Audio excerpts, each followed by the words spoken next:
Greetings, greetings, greetings, greetings. It is I, King Clifford Jefferson, a son of Godfrey the Fifth kind of man Jew, son of Fork, ruler of Jerusalem.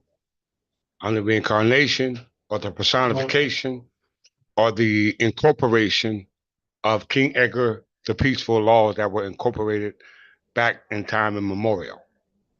It is April the 3rd, 2025, which is equivalent to your Berber year, 2975. I greet you in the name of my Queen, Sister Galveston from the House of Galveston, as well as I greet you in the name of Archbishop Belmont from the House of Belmont. I greet you in the name of the predecessors, as well as heirs, as well as successors. Today's lesson is called The Demographics of Citizenship, Just Soil versus Sanguinis. The Demographics of Citizenship, Just Soil versus Just Sanguinis. This is one that you do not want to miss. Once again, this is one lecture that you do not want to miss. Hold on for a second.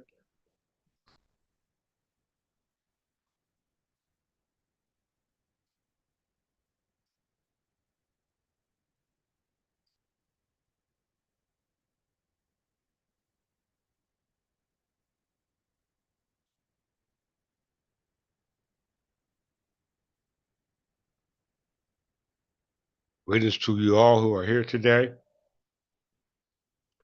to undertake such a hearing of this magnitude.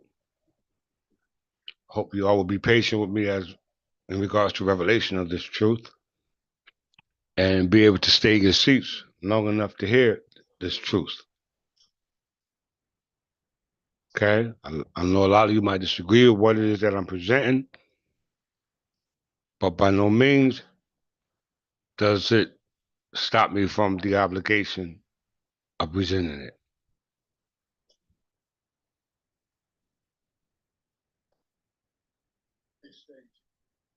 Today's lesson, demographics of citizenship, just soil versus just sanguineous.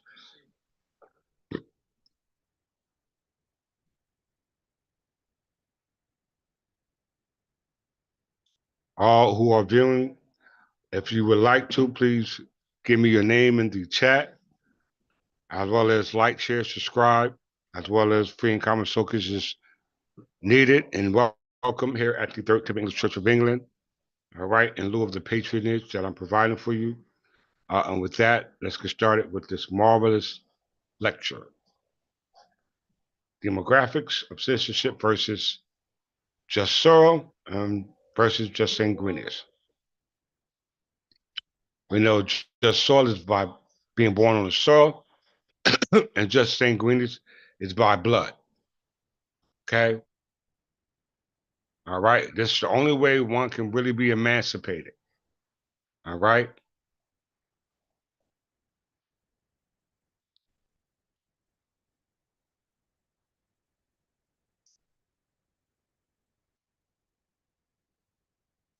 With that, let's start with the 14th Amendment.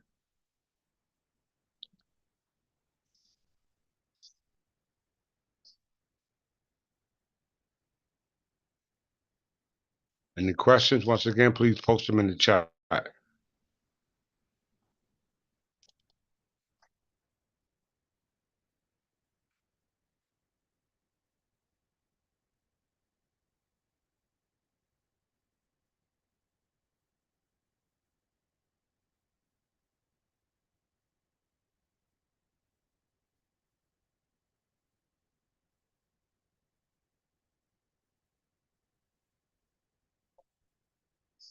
14th Amendment to the United States Constitution.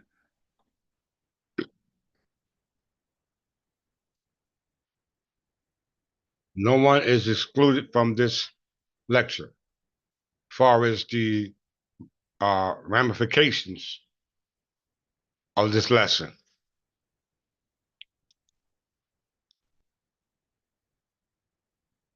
The 14th Amendment to the United States Constitution was adopted on July 9th, 1868, as one of the Reconstruction Amendments. Considered one of the most consequential amendments, it addressed citizenship rights and equal protection under the law at all levels of government. This is your Fourth Amendment right, which is automatically incorporated within the 14th Amendment. Okay? Very important. The 14th Amendment was a response to the issue affecting free slaves following the American Civil War, and its passage was bitterly contested. States of the defeated Confederacy were required to ratify it to regain representation in Congress.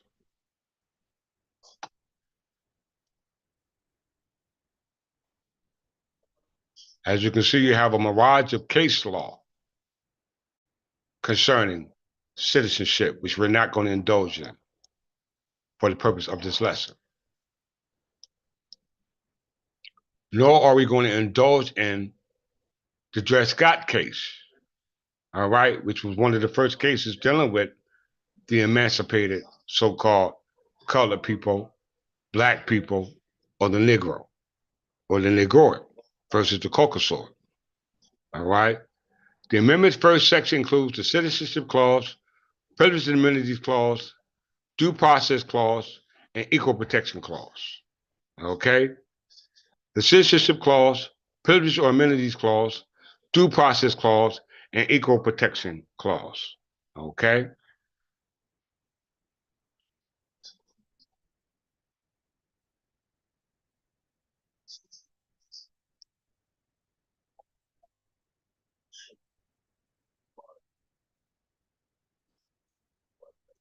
The Due Process Clause builds on the Fifth Amendment.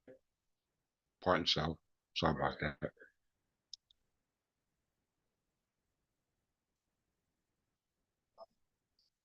The Due Process Clause builds on the Fifth Amendment to prohibit all levels, meaning all levels of government, from depriving people of life, liberty, or property without substantive and procedural due process. Additionally, Due Process Clause supports the incorporation doctrine, by which portions of the Bill of Rights have been applied to the states. Okay? That means the incorporation document. In United States constitutional law, incorporation is the doctrine by which portions of the Bill of Rights have been made applicable to the states. These are called reception statutes, okay? We know the Establishment Clause or the Free Exercise Clause is not only rooted in the Bill of Rights as well as the state's constitution, but is also rooted in the Declaration Constitution, okay? Which, for the sake of time, I'm not going to indulge in, okay? So we're seeing the incorporation doctrine of the reception statutes of laws that were created by Scottish monarchs while occupying the seat of the English crown.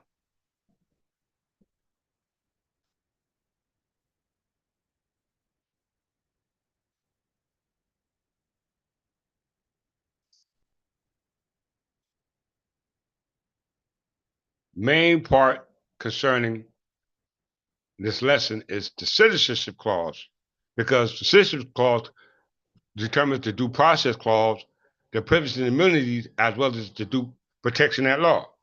Okay? So we must examine the Citizenship Clause, all right? Supported by the presidents.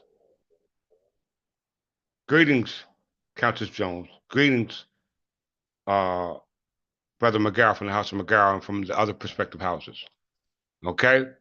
The Citizenship Clause overrules the Supreme Court's Dred Scott decision that African Americans could not become citizens. The clause constitutionalized the Civil Rights Act of 1866, grant of citizenship to all born within the United States except to children of foreign diplomats. Compared against European just Sanguinis. You hear this? Compared against European just Sanguinis laws that assign citizenship by one's parents historians have framed the United States Citizenship Clause as the extension of the 14th Amendment egalitarian, egalitarian principles.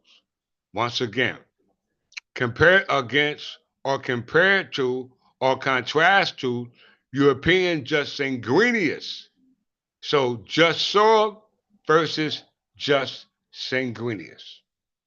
Just sanguineous meaning the right of blood, which is a principle of nationality law by which nationality is determined or acquired by the nationality of one or of both of the parents.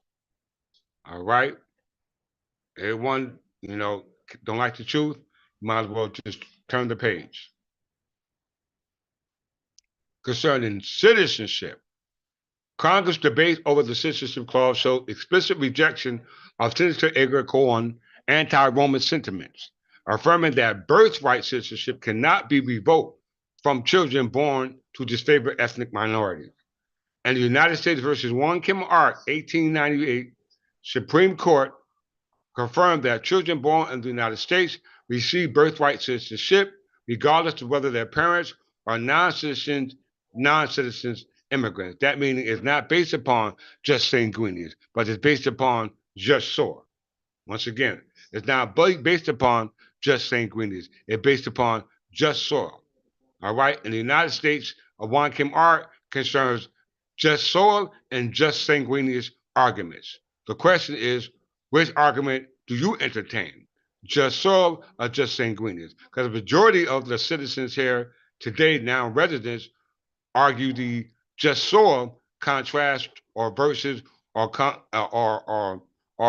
versus the just sanguineous, which is our argument because it's the not only a right uh, of birth, but it's a right of inheritance. Okay, very important.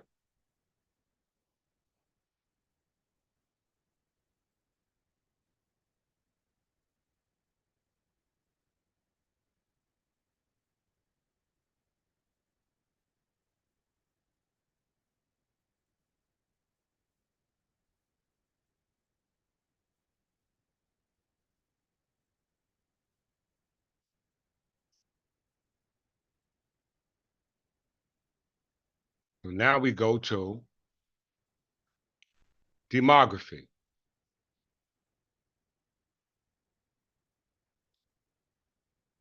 Demography, because just soil censorship doesn't concern demography, the area where you originally belong to.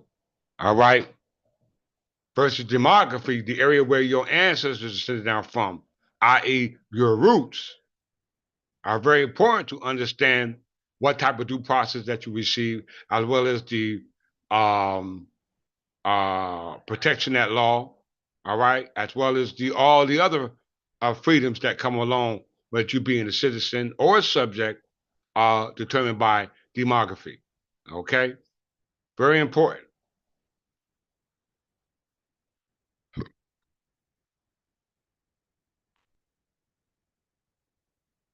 Demography from ancient Greek demos, people or society, and graphia mean writing, drawing, or description.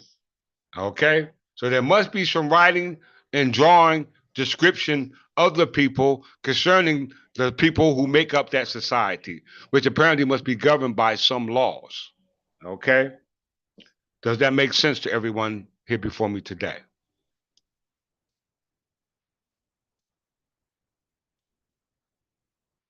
Demographic analysis.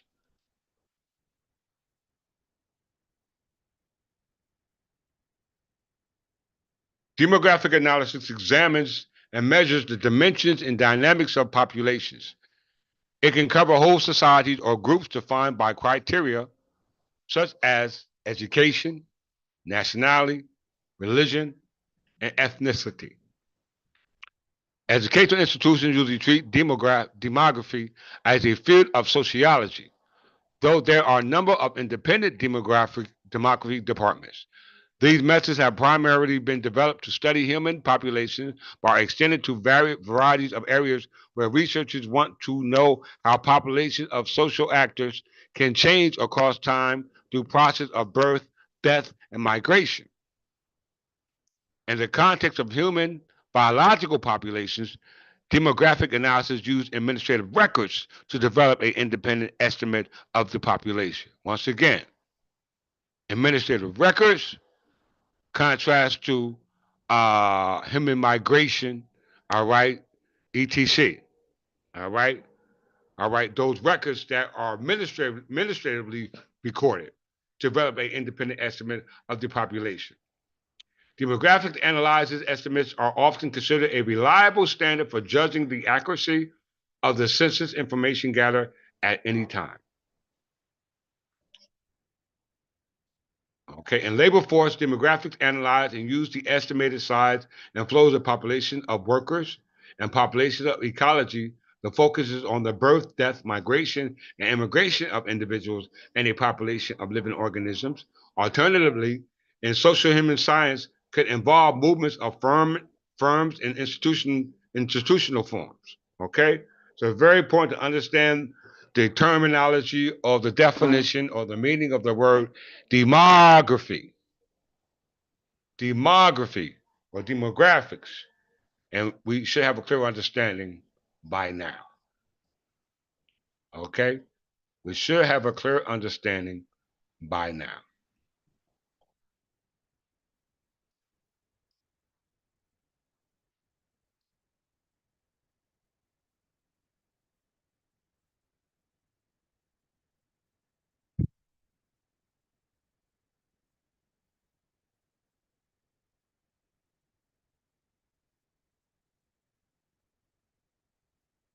Migration Policy Institute, Insight, National Center of Immigrant and Integration Policy.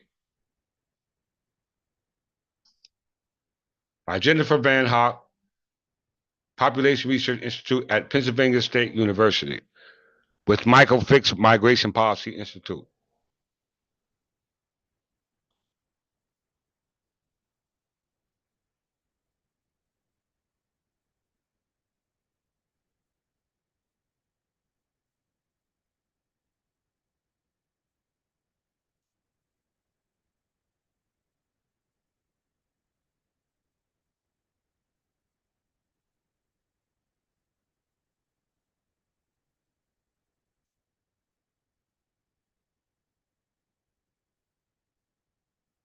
Demographics impact of repealing birthright citizenship.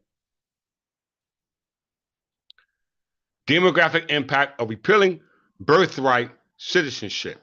Okay? There's only two ways or three ways one can have citizenship here in what they now deem North America. The Naturalization Act of 1790, which we're talking about, the 14th Amendment, which we're now talking about, and the Immigration Acts or enactments. Very important for every Anglo-Saxon Berber or English Berber, for the lack of a better term, understand the impact and ramifications of demographic understanding of birthright citizenship concerning just soil and just sanguineous. Because this is dealing with the repealing of birthright citizenship versus just soil, not just sanguineous.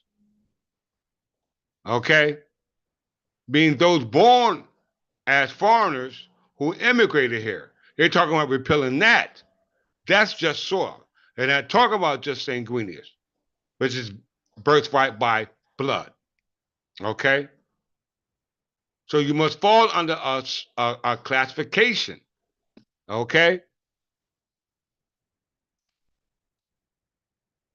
I'm going to go very slow for every one of you.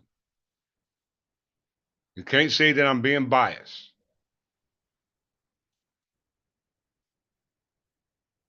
This is my obligation to inform you.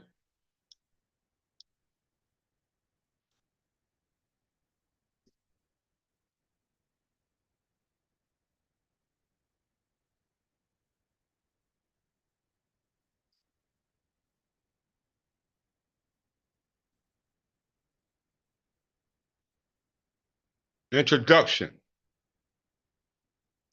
The 14th Amendment to the United States Constitution provides that all persons born are naturalized in the United States and subject to the jurisdiction thereof. Hence the word born or naturalized. Being born concerns just soil, naturalized concerns just soil. Okay? Here in the United States, meaning that you're subject to the jurisdiction thereof as a citizen within the states in which you now reside, i.e., hence the word resident. This language restored citizenship by birth, just soil only, under the United States laws, and reversed the 1857 Dred Scott decision by the United States Supreme Court, which held that persons of African descent, excluding every other descent of any other national being, can never become United States citizens, according to the Dred Scott case, which was overwritten by the 14th Amendment. In 1895, the Supreme Court went further to clarify, based upon precedents, and Juan Kim Ark, United States versus Juan Kim Ark, affirmed that the 14th Amendment applied to children born in the United States of non-citizen parents. So they're talking about just soil citizenship, contrast to just sanguineous. Very important to understand the difference.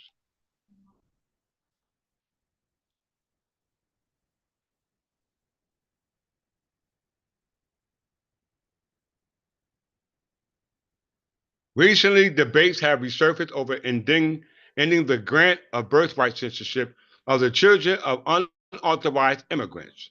Much of this debate has turned on the meaning and intent of the 14th Amendment Citizenship Clause, and in particular whether United States-born children of unauthorized immigrants are subject to the jurisdiction of the United States.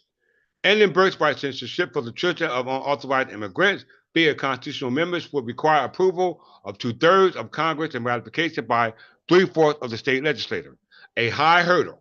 Though many believe repeal of birthright censorship for the children of unauthorized immigrants will require a change to the Constitution, some argue that Congress could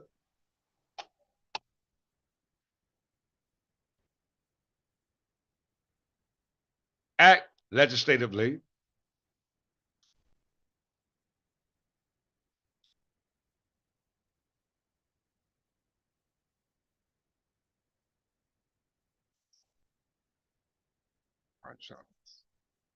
this mouse is crazy.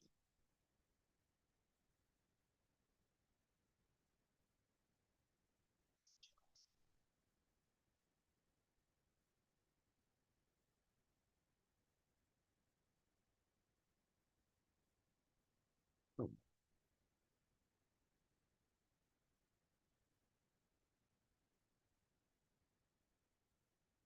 forgive me, it's on my page. That Congress could act legislatively. I had it. I had it.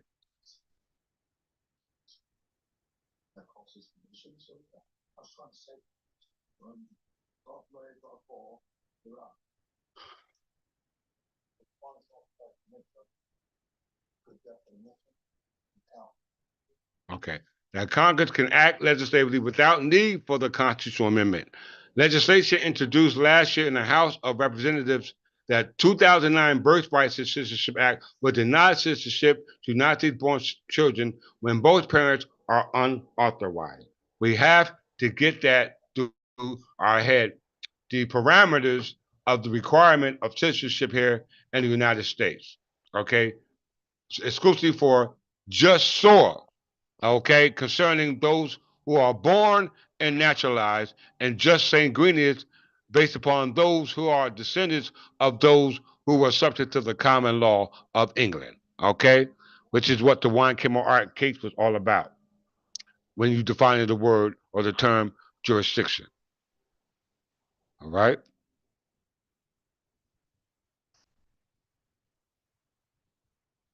So we know what demographic citizenship means. Okay. We know what that means. So there should be no confusion about what it is that I'm about to talk about now. We understand what demography is, demographics. We understand that what that is now. All right. So let's start with the legislative intent. Okay, based upon the presidents. We're gonna read the presidents first before we get to legislative intent. All right. We're gonna read the presidents before we get to legislative intent. All right. Let's do that. So let's go to United States versus Juan Kimmel R.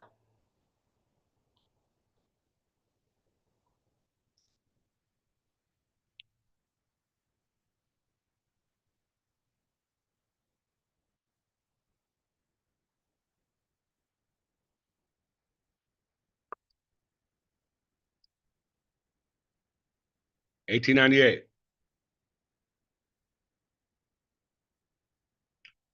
It thus clearly appears that by the law of England for the last 3 centuries, beginning before the settlement of this country and the continuing to the present day, aliens while residing in the dominions possessed by the crown of England.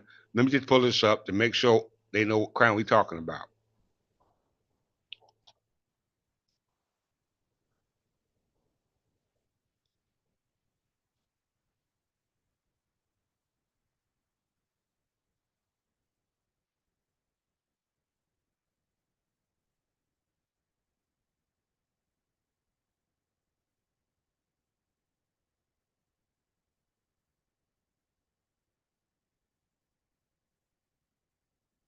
Everyone pretty much know what it is I'm talking about, but for those who are new, I have to pull it up.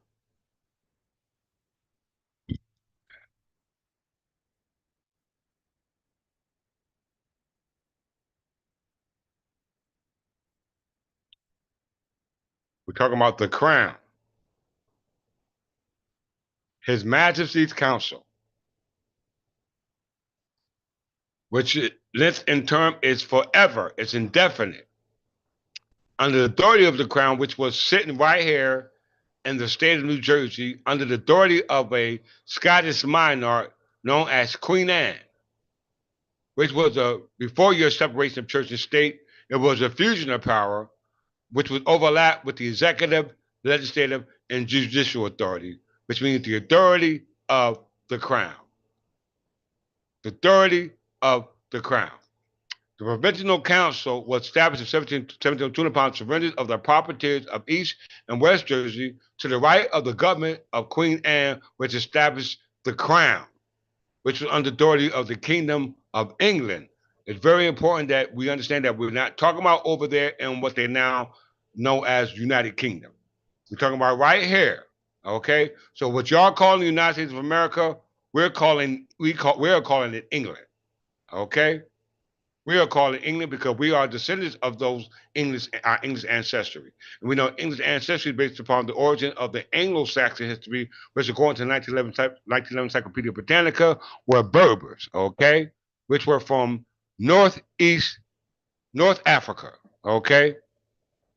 North Africa, very important to understand that, especially when you're dealing with demographics, okay? As well as the Middle East. Because we know prior to the Arabian Peninsula being called the Arabian Peninsula, it was under the control by what we call the Byzantine Empire. Empire. Okay? Very important. The Byzantine Empire. We're going to talk about that today. The Provincial Council was established by 1702 upon surrender by the properties of East Jersey and West Jersey of the right of government of Queen Anne, which was under the authority of the Crown, and the Crown power was indefinite. We already know that. Okay, let's move further.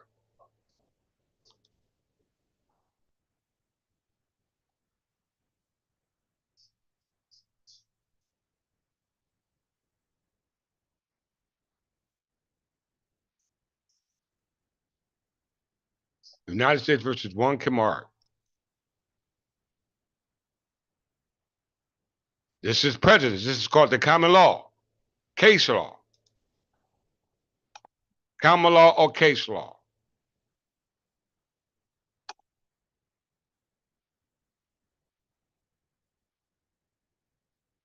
It is thus clearly appeared that by the law of England for the last 3 centuries, beginning before the settlement of this country, okay?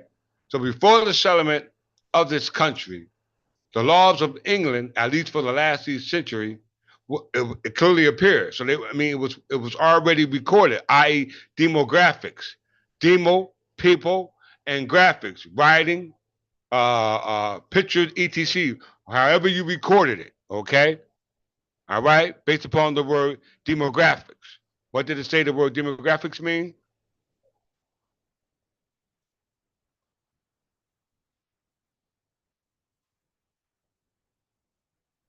Demo meaning people, society, and graphia meaning writing, drawing, or description. Okay? Writing, drawing, or description. So this is what we're using. The writing and drawing description of those people who made up the society, which determined the demographics, i.e., the citizenship. Very important that we understand that.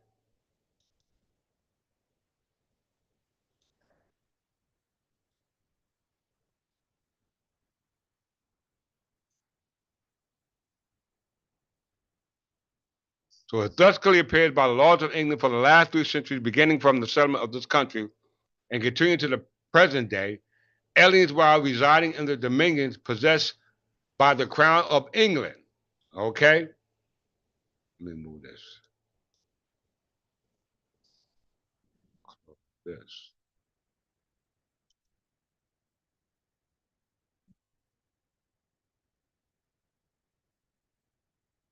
Possessed by the crown of England.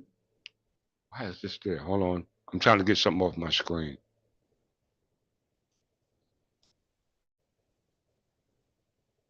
All right, over there. Possessed by the crown of England were within the allegiance, the obedience, the faith or loyalty, the protection, the power, the jurisdiction of English sovereign, and therefore every child born in England of alien parents was a natural born subject unless the child of an ambassador or diplomatic agent of a foreign state or of a alien enemy in hostile occupation of the place where the child was born. So through hostile occupation, meaning through a time of war, we are in a time of war right now, brothers and sisters. All right. So your citizenship status is yet to be determined. Whether we're talking about just soil or just sanguinis, we're talking about just sanguinis. All those who are not blood are talking about just soil. Okay, and that is the extent of the rights that you have under protection of law and reference of citizenship as interpreted by United States versus one Kim Art. Okay?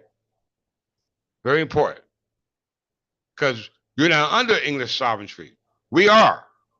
And therefore, every child born in England of alien parents was a natural born subject unless the child was of an ambassador or a diplomatic agent of a foreign state or a foreign colony, whatever you want to call it.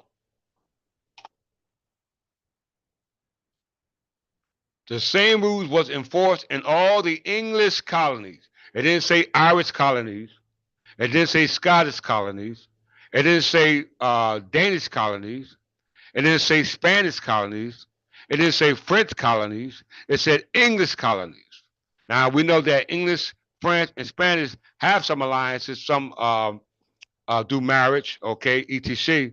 But for the sake of the lesson, we're talking about here in North America concerning English colonies, all right, on the eastern side of what they now call North America versus the colonies that were set up by Spanish and French on the west side of North America as a result of us all being what, as I just said, family. So the same rules was enforced in all of English colonies upon this continent down to the time of the Declaration of Independence and in the United States afterwards, and continued to prevail under the Constitution as originally established. Okay? As originally established.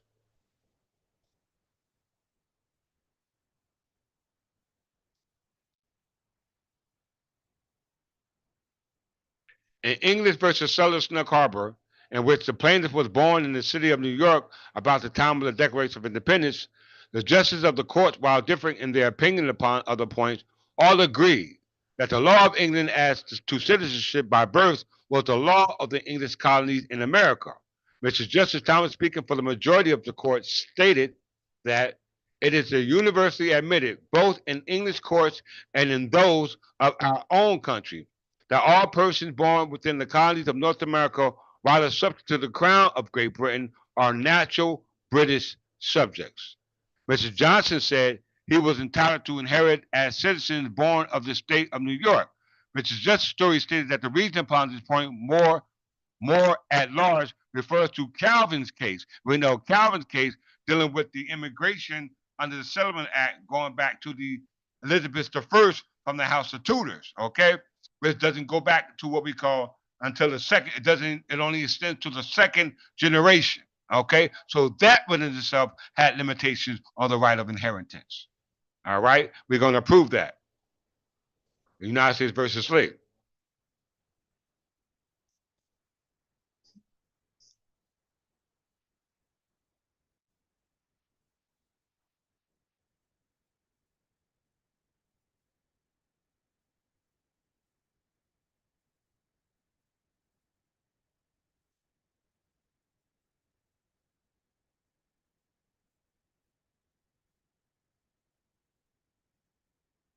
Point 665.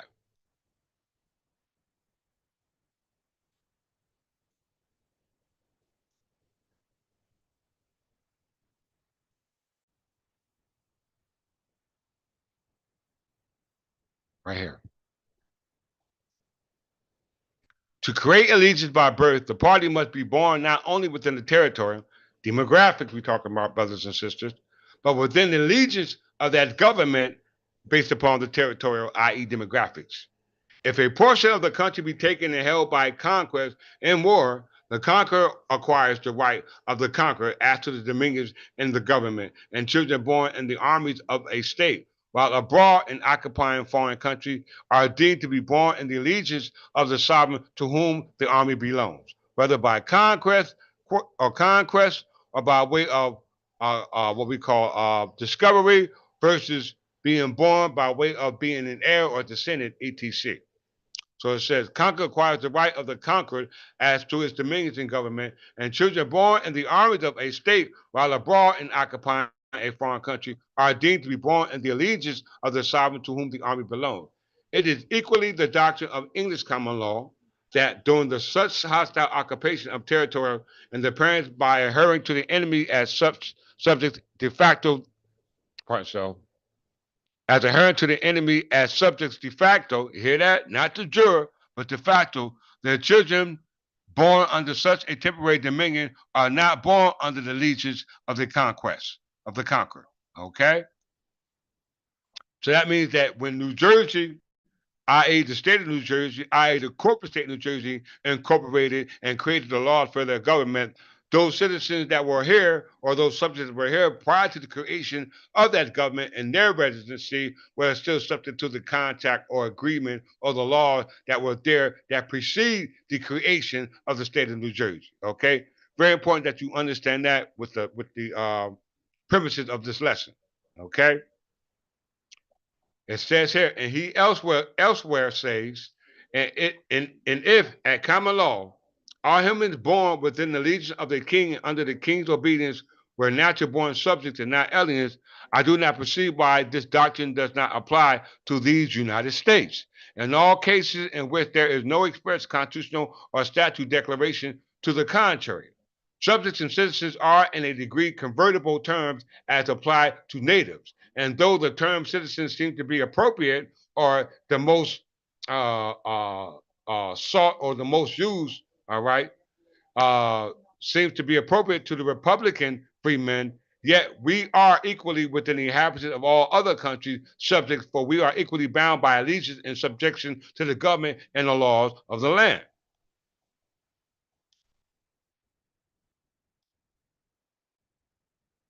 Let's go a little further.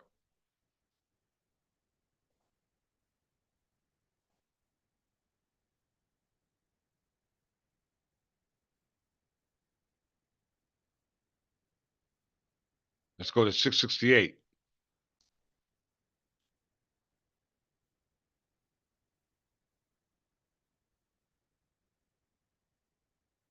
There is therefore little ground for the theory that at the time of the adoption of the 14th Amendment of the Constitution of the United States, once again, I repeat, the United States versus Juan Kim Art, 1898 case, there is therefore little grounds for the theory, okay?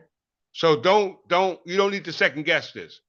At the time of the adoption of the 14th Amendment of the Constitution of the United States, there as there as any settled and definite rule of international law generally recognized by a civilized nation inconsistent with the ancient rule of citizenship by birth within the dominion. Okay, so there's no theory based upon the practices that we now have are now rooted in the ancient practices concerning those born within the dominion or the territory, or i.e., the demographics. Do everyone understand that? Please give me a thumbs up in the chat if you understand that. Nor can it be doubted that it is the inheriting right of every independent nation to determine for itself and according to its own constitutional laws what class of the person should be entitled to its citizenship. Okay? So this is inclusive and exclusive. It's inclusive and exclusive. Okay? I mean, everybody can't join. All right? Very important. Whether you're talking about over there in England, I mean, United Kingdom, or whether you're talking about over here in England. Because England is the United States. Okay? I'm not saying United States versus One Kim Ark is stating it. Both in England and the United States, indeed. We're reading precedents, okay, which is validating that we are in fact citizens or subjects, however you want to say it, all right? We are in fact citizens going back to the ancient laws governing citizenship, and that can only be based upon just Sanguinis by blood. Because we are English subjects, because we are English heirs, and our ancestors are the English here and what they are now identifying as the United States. Because indeed, statutes have been passed at various times enacting that certain issues born abroad of English subjects or of American citizens, respectively, should inherit to some extent at least the rights of their parents. So when you're talking about parents, we're talking about just sanguineous. We're not talking about just soil, okay? Totally different here. Both those statutes apply only to cases coming within their purport. Meaning, if you don't raise the argument will not be heard. Okay? If you don't raise the argument is waived. Okay? And that they have never been considered in either country as affecting the citizenship of persons born within its dominion. Our citizenship or subjectivity remains intact. How we know that?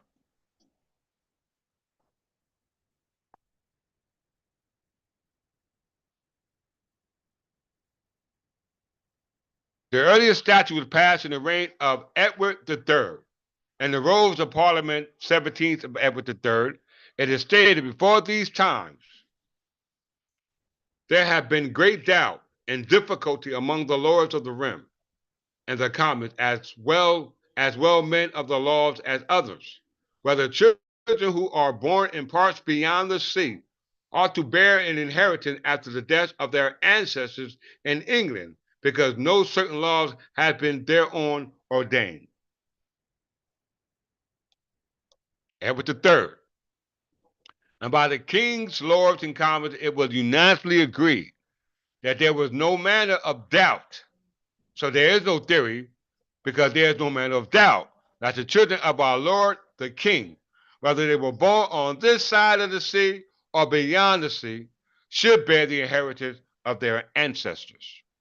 In regards to other children, it was agreed in this parliament, i.e., government, and we know the crown was sitting right here in New Jersey, indefinite, all right, under the kingdom of England, so we have to include the argument of those kings, which is Edward III. And he is sitting down from Edward II, which is sitting down from Edward I, which we referenced in another case law.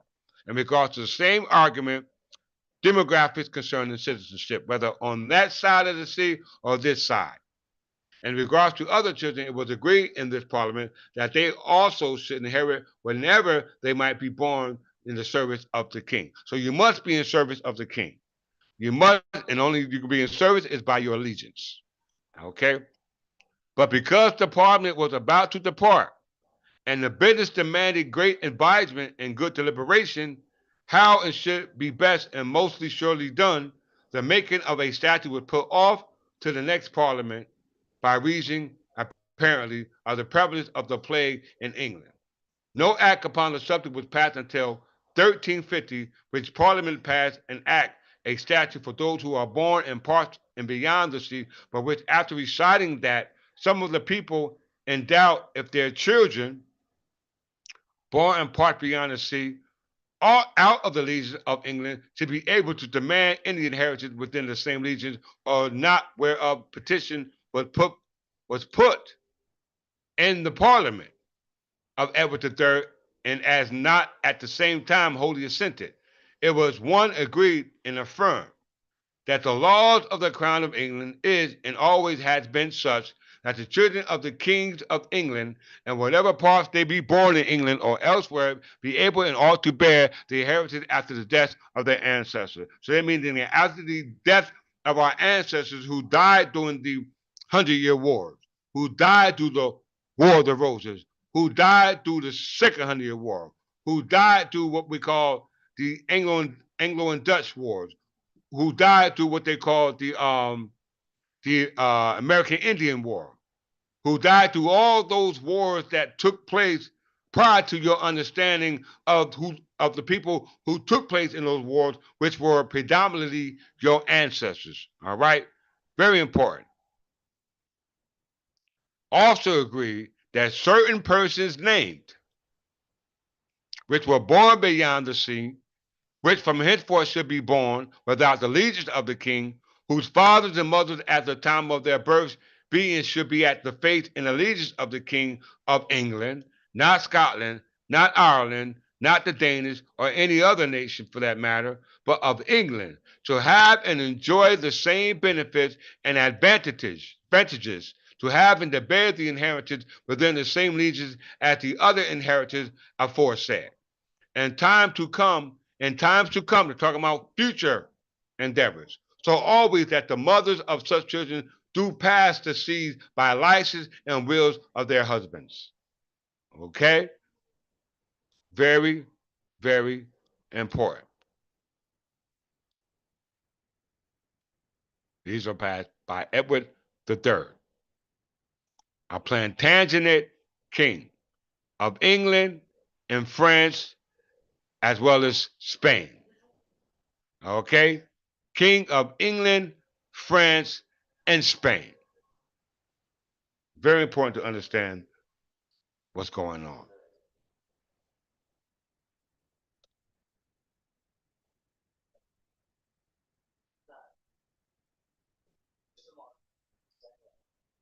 Okay.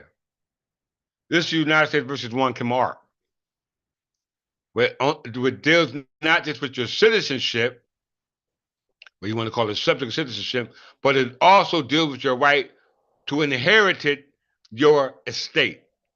Okay? Over here. Because your ancestors control over there and over here. We know that because His Majesty's Council from the English government, i.e. Parliament, at this time it was called Parliament. Back when our ancestors had it, it was called Wittenmont, okay? Or Witten, okay? Which was under the control of the Berbers, okay? Of North Africa, as well as of the Middle East before the invasion of the Arabs, okay? As well as before the invasion of the Vandals, which are the Germans, okay? As well as before the invasion of the Romans, okay? Before all these conflicts, our ancestors preserved their right of inheritance passed down from generation to generation to come. You just forgot it. Okay? Edward III put this in place. Let's find another source. Let's see what his predecessor put in place. Edward III, Edward the First, United States versus Lee, an 1882 case. Okay?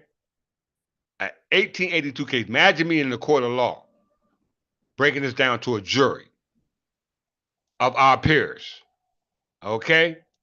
Of our peers in regards to the demographic citizenship right we have based upon the blood right, not a right based upon just being born here. Because even though Majali say just because you're born here does not make you a citizen. Okay? And that is coming to fruition right now.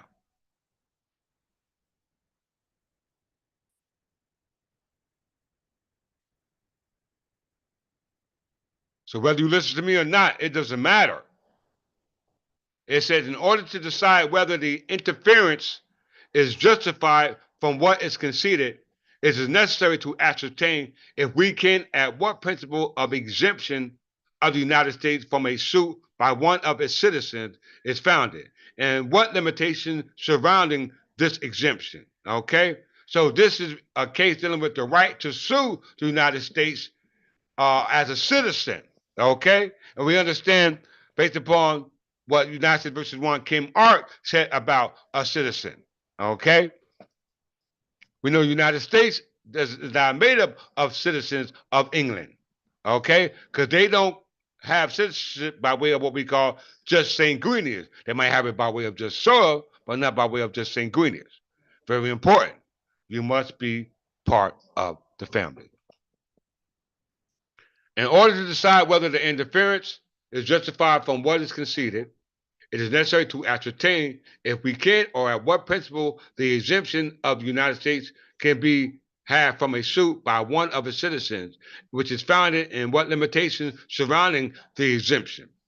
And this, in most other cases of like character, it will be found that the doctrine is derived from the laws and practices of our English ancestors, and while it is beyond question that from the time of Edward I, the father of Edward II, the father of Edward III, which is mentioned in United States versus Juan Kim Ark, a common law precedent in regards to not just on the argument of citizenship or subjectivity, but as well on the subject of the right of inheritance, whether you over there in what they now call the United Kingdom, which was then called Kingdom of Great Britain or Britain, as well as England, which was nothing more than an overseas possession of England, as we see that the crown of England was sitting here in New Jersey from time immemorial. Okay? Everyone hold that thought.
So it said, in order to decide whether the interference is justified from what is conceded, it is necessary to ascertain if we can or what principle the exemption of the United States from a suit by one of its citizens is founded and what limitations surround this exemption. And this, as in most other cases of like character, it will be found that the doctrine is derived from the laws and the practice of our English ancestors, and while it's beyond question that from the time of Edward I until now, the King of England was not suable in any court of that country, except where his consent has been given on petition and right, and it is a matter of great uncertainty whether prior to that time he was not suitable in his own court and his kingly character as other persons were. There you have it right there. Okay? But how did this power somehow vanish? How? Let's see how.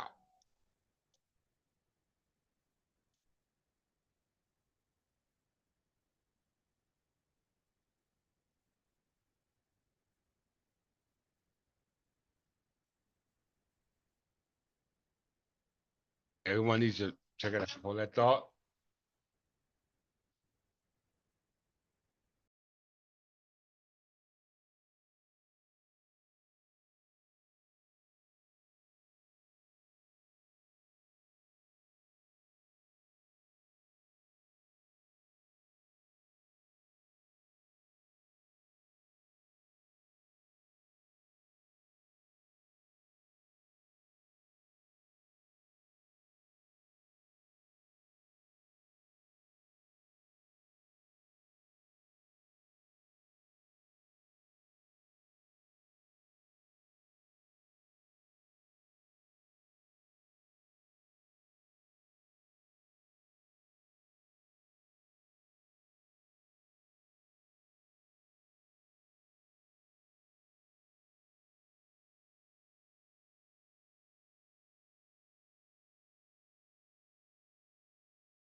So it says, what were the reasons which forbid that the king should be sued in his own court?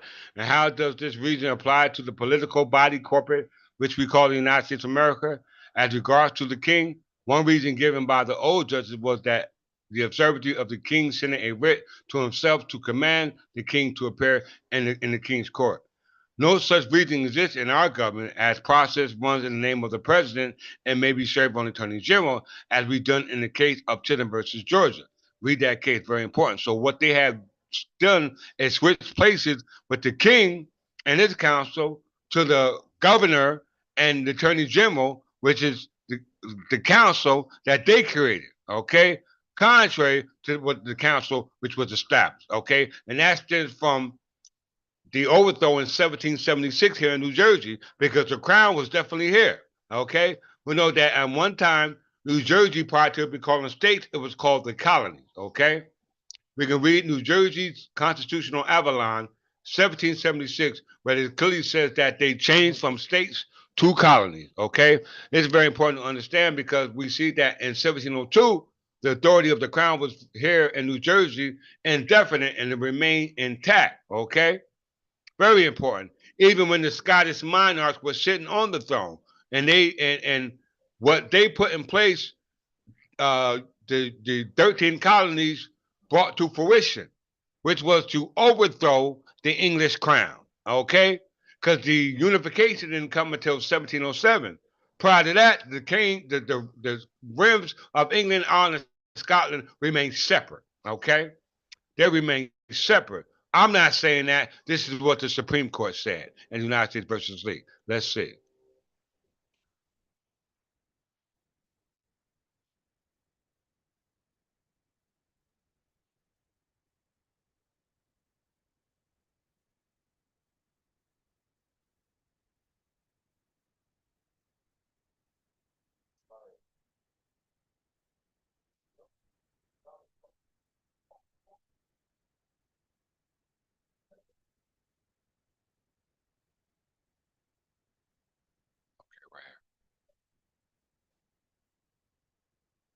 But little weight can be given to the decision of the English courts on a branch of the subject for two reasons. One,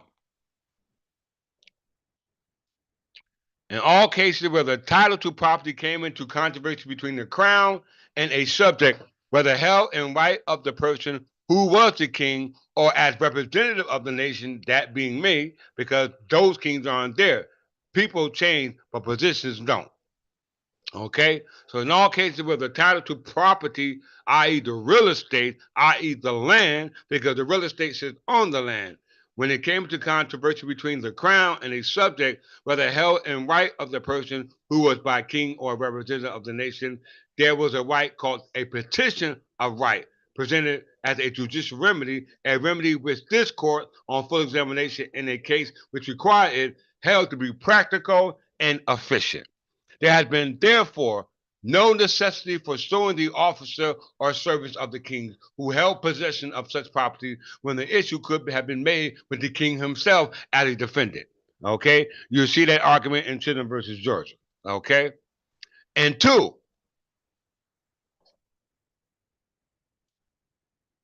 another reason of much greater weight is found in the vast differences in the essential character of the two governments as regards to the source and the depositories of the power. Notwithstanding the progress which had been made since the days of the Stuarts in stripping the crown of its powers and prerogatives. Y'all want me to read that again?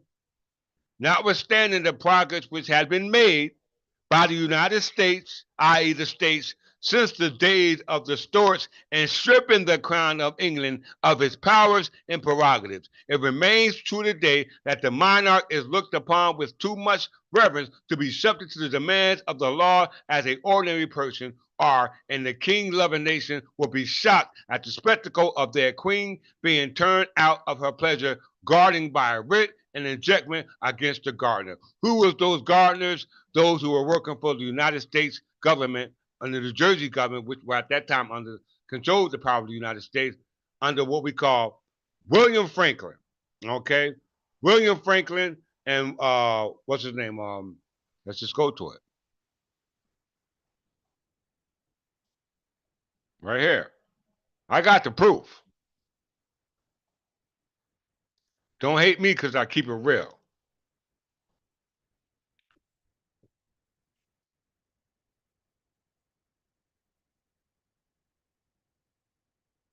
The instruction from Queen Anne, our historic king, the first world government of Jersey outlined a future power system which overlapped, called the executive, legislative, and judicial authority. Okay, called the crown. William Franklin tried to keep that authority alive, but instead he was overthrown and locked up by William Patterson. Okay, William Patterson had him arrested. Okay, very important. And now they changed it from New Jersey Provincial Council to New Jersey Provincial Congress to what you have now, New Jersey Legislative Council. If everyone understands that, please give me a thumbs up in the chat line before I go even further.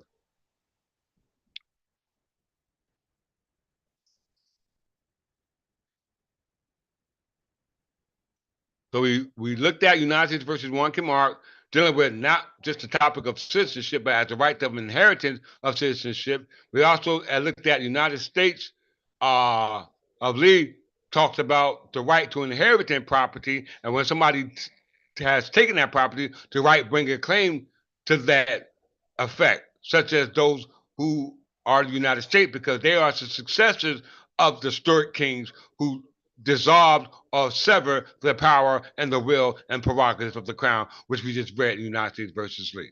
Okay? We just read it in case law. Okay? In case law. Very, very, very important. Now let's go here. In Oswald versus United States, because we understand that to deal with citizenship, you must make the connection not based upon a color of skin, okay, but based upon the second test, that you are in fact a member based upon demographics concerning citizenship. Okay, we go demo means society and people, and we know graphia meaning writing, picture, or etc. All right, so you must have these things to support your existence. All right, very important. We see Oswald versus United States. What does it say? We have been furnished with the elaborate briefs in which the meaning of the word white person is discussed. Okay? Versus color person. White person versus color person. Because we know the Citizenship under the Naturalization Act of 1790 was concerned with persons known as white persons, but exclusively those who have descended down from the Caucasians, okay?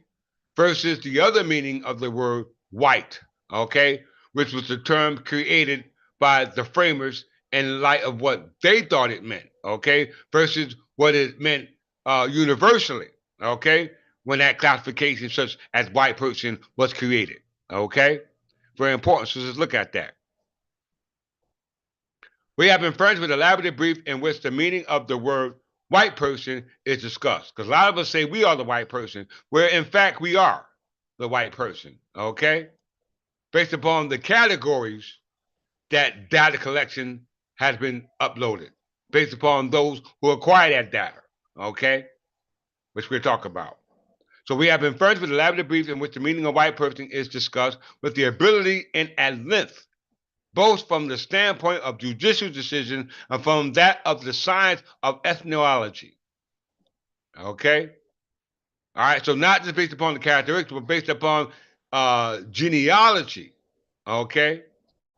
Characteristics versus ethnology or genealogy or paternal or maternal descent. Okay? Meaning by blood and not just being or wind up somewhere and don't nobody know where you come from. Okay?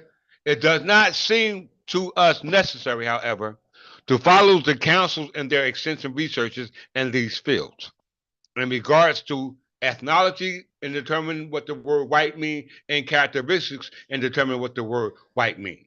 Okay?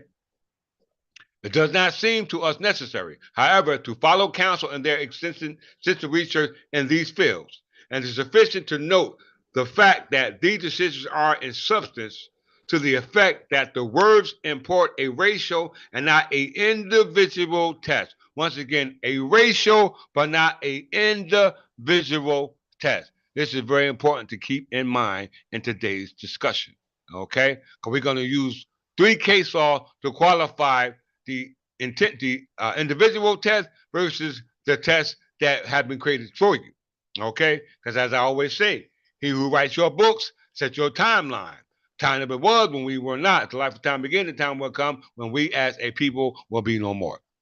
It does not seem to us necessary, however, to follow counsels in their extensive research in these fields. It is sufficient to note the fact that these decisions are in substance to the effect that the words import a racial and not an individual test. And with this conclusion, fortified as it by reason and authority, we entirely agree. Manifestly,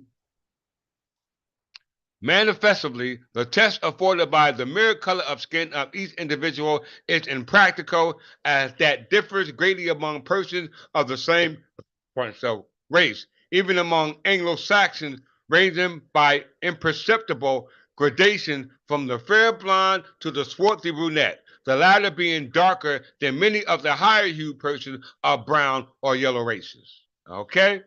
So you just can't prove it by a damn um, uh, color skin test or skin test. Not gonna do it. Not by just soil, but it's gotta be by blood.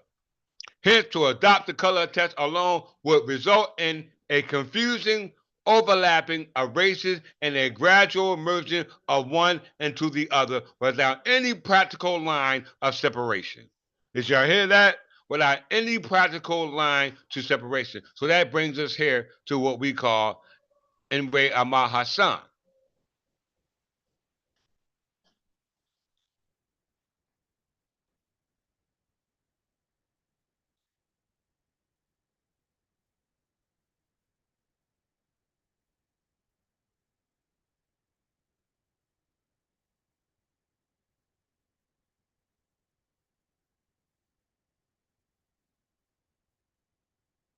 Enwe Amar Hassan. The decision, which we'll go to in a second, made in the United States versus Bhagat Singh Singh, interpreted the statute in question, controlling the results here. So the argument and the decision made in United States versus Bhagat Singh Singh controls the argument in Imre Ahmad Hassan, as well as the argument made in Azawa versus the United States, which we just read. All three cases, and they just said in Azawa versus the United States that it would be impractical to try to determine one's relation to a group of people based upon the color of skin without using demographic tests. Okay, without doing the demographic test, we must understand that to come to fruition of who we truly are. Okay? So there are the three cases. Bhagat Singh thing, Oswald versus the United States, and Imre Ahmad Hassan, which is the three cases we're going to read today before I move further on in this argument. And interpreting the statute in question control the results here. In those cases, the court held that the statute imported a racial rather than an individual test. The actual color of the skin of a particular individual not being decisive, that the phrase white person was generally synonymous with that of a member of the Caucasian race as popularly understood, and that the scientific or ethnological classification of races was not significant in the application of that act. So they only based it upon Blumenbach's theory of the three racial classes: Negroid, Mongoloid, and Caucasoid. Okay? Negroid, Mongoloid, and Caucasoid. Caucasoid. Okay? According to Blumenbach. Okay? But we're reading here that according to the framers' minds, okay, outside of how they used it, based upon the Caucasian race, when it was used in reference to free white persons, it actually made reference to those who are Middle Eastern and North African descent. They were the real white persons, okay? Because of the conflicts that preceded what the framers' concept on citizenship was at that particular time, which I'll now go into that argument. Everyone like what they're hearing thus far? Give me a thumbs up in the chat line.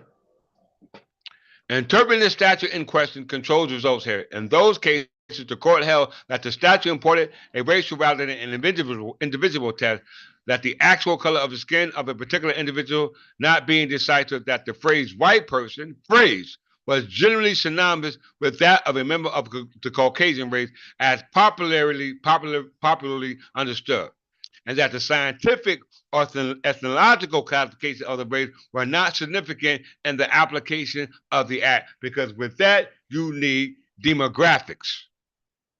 You need demographics, okay? Because that determines the nationality of the birthright by blood, contrast to the birthright by immigrating to another soil, which determines the right of citizenship by just soil. Okay?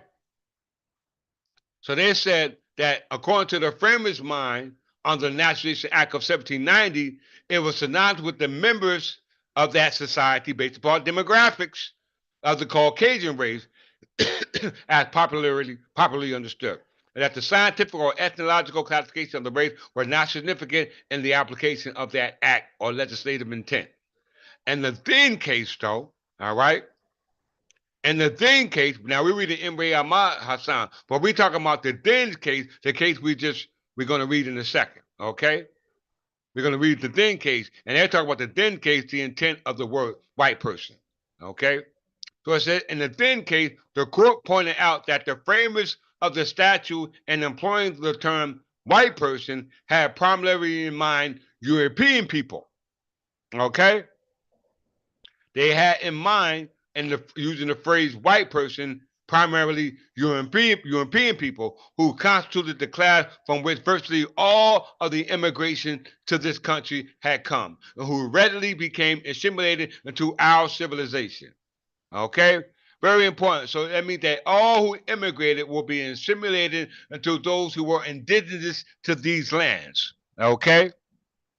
Before they came up with the Naturalization Act defining with those associated with the Caucasian race.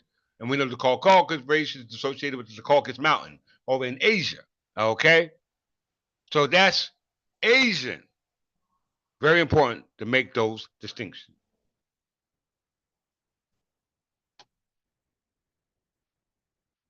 So it says the Thien case, the court pointed out that the framers of the statute in employing the term white person had primarily in mind European peoples who constituted the classes from which virtually all the immigration to this country had come, and who readily became assimilated our to our civilization, and accordingly held that the petitioner therein is a high Hindu who claimed to be of Caucasian race from a scientific classification based upon a remote ancestry and was not eligible for citizenship. Why? Because they didn't care about ancestry, ethnicity, genealogy. They was only concerned about their concept of what the phrase white person denoted to, which was those of the Caucasian race. Okay? Very, very important. The court indicated serious doubt as to whether any person of Asiatic stock could be considered white persons within the meaning of the statute, but left it open for future determination. The question of whether some Asiatics might be so closely related to European as to be eligible for what? Citizenship. So let's explore that before I move further into this case. Let's look at white persons.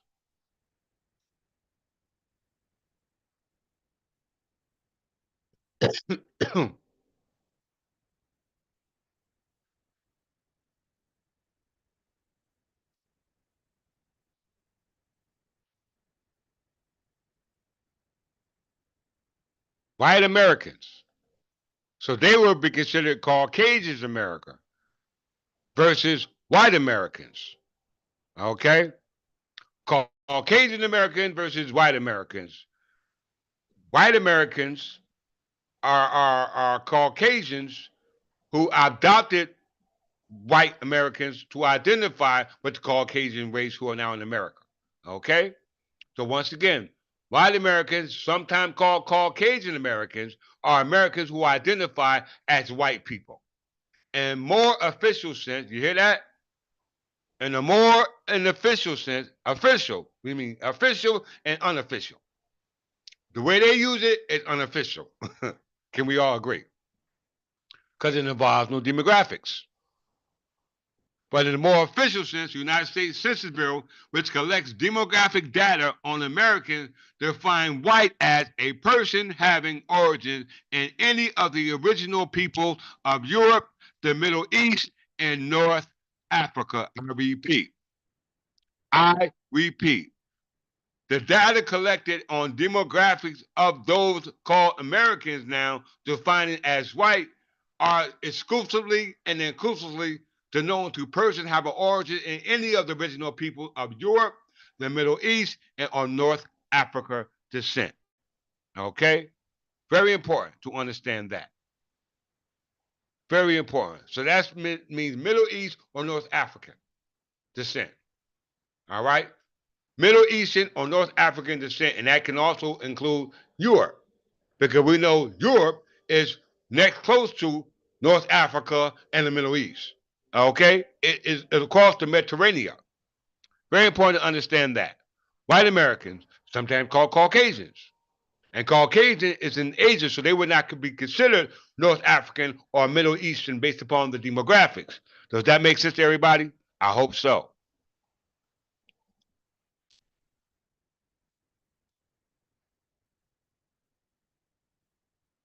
The United States Census Bureau used a particular definition of white that differs from some colloquial uses of the term. The Bureau defines white people to be those having origins in any of the original peoples of Europe, the Middle East, or North Africa. Okay?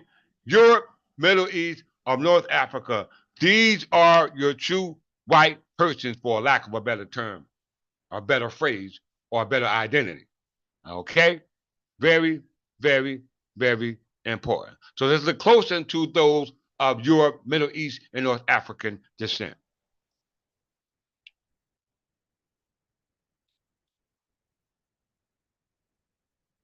Middle East and North Africa, MENA.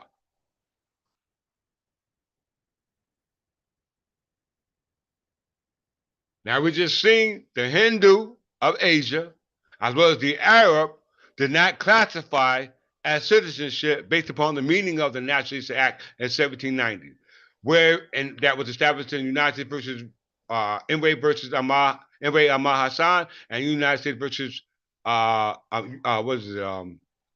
Enway Amar Hassan and United States versus Bhagat Singh thing. Okay, and we also seen that in Oswald versus United States that it do no justice to classify someone based upon the color of skin without actually qualifying the ethnicity or genealogy test. Okay, all right, and United States versus One Kim Art classifies the just sanguineous or nationality test by being of the blood, but based upon the right of inheritance of the blood based upon citizenship.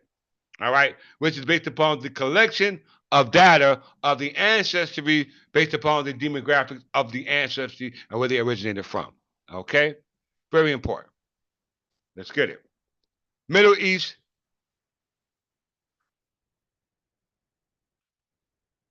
and North Africa, MENA. Middle East North Africa, also referred to as West Asia and North Africa, WANA, or Southern West Asia or North Africa, SWANA, is a geographical region which comprised of the Middle East, also called West Asia and North Africa together. However, it was widely considered to be a more defined and apolitical alternative to the concept of Greater Middle East, which is composed of the bulk of the Muslim world. This region has no standardized definition in grouping and may vary, but the term typically includes countries like Algeria, Bahrain, Egypt, Jordan, Kuwait, Lebanon, Libya, Morocco, Oman, Qatar, Saudi Arabia, Syria, Tunisia, and the UAE and Yemen. Okay, but the more country involved, the bigger the definition get. But when you get just concerning Middle East or North Africa, it's simply referring to Minna. Okay, the first one right here, very important. All right.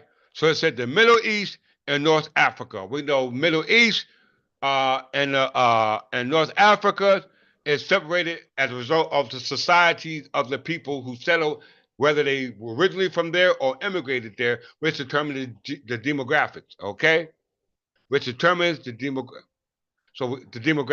So we must understand that in North Africa, okay, in Northeast Africa, they refer to that geographical area as the Maghreb. We know that that territory was invaded through the Muslim conquest of the Maghreb. Okay? Very important that were connected to the Byzantine Empire and the Visigoths, which were just different tribes. Okay? Very important.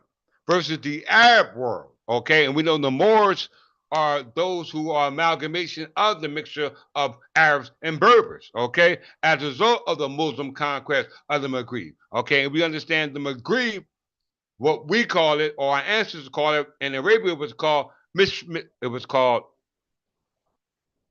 it was called Mishring, okay, very, very, very important to understand that. But in order for you to understand that, let's look at the person of colors first. Because we look at white American, and white Americans were those of Middle East and North Africa according to the demographic test, okay? And not based upon what you want to call yourself. All right? So let's look at persons of color before we move further.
The term person of color, people of color, or person of color, abbreviated POC, is used to describe any person who is not considered white.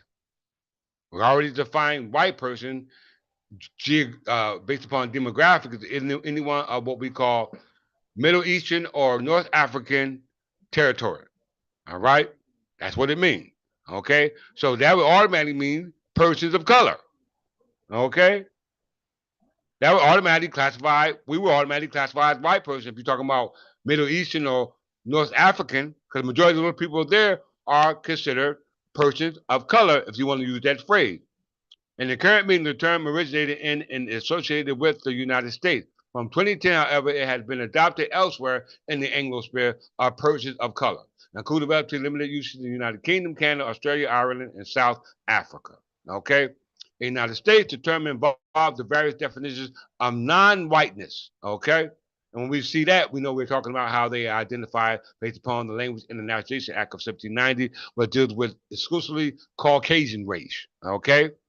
And not what it says based upon the Bureau of Census says about it, having to do with Middle Eastern or North African descendants, okay, which is not exclusively those of color, black, okay. Very important to understand that. I'm exclusively talking about them, because we see that the Arabs were not included in censorship, and Ray Ahmad Hassan, as well as the Hindus, Asians, were not included in the censorship, and as Bhagat Singh thing, okay?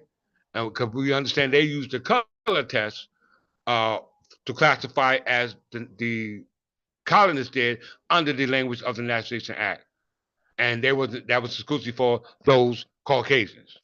Okay, let's get it. So we define color person. We know what white person means, which basically they are the same. Okay, let's get it.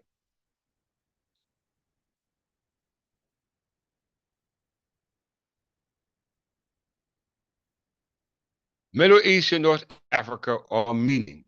Mina. Okay, this goes back to what we call the Muslim conquest of the Maghreb, because this takes us to what we call the Byzantine and Moorish wars, because the Berbers were those who were sitting and inhabiting those territories before the Arabs got there. Okay, very important to understand that. All right, we got the Maghreb conquest of the Muslim conquest of the Maghreb. Then we also got the Byzantine war with the Moors. Okay, this is in the 7th and 8th century, but the other one is in the 6th century. Okay, very important. Let's look at it. Muslim conquest of the Maghreb. Conquest wars at that. All right?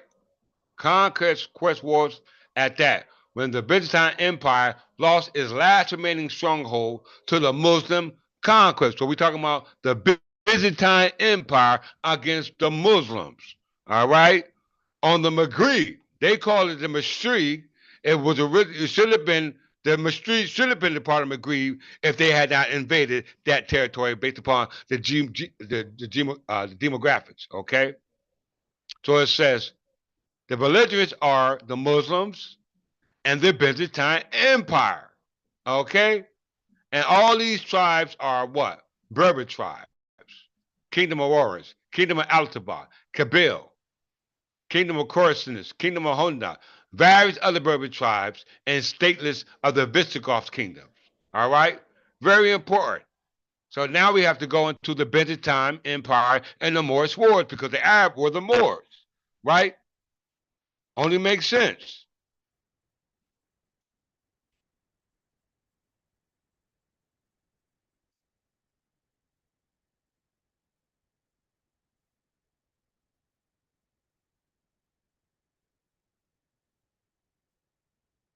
The Byzantine Moorish Wars were a series of wars fought between the Byzantine Empire and the various Berber kingdoms which formed after the collapse of the Roman North Africa. So that means that Berber kingdoms were those original Berbers and those Berbers who were mixed with Arabs. Okay? Because it said Byzantine Moorish wars. That means those Arabs the Moors are a result of Arabs. And we know what the 1911 Encyclopedia Britannica says about those who inhabited Tunisia, Algeria, Libya, and Morocco, which we'll go to in a second before I read this first paragraph.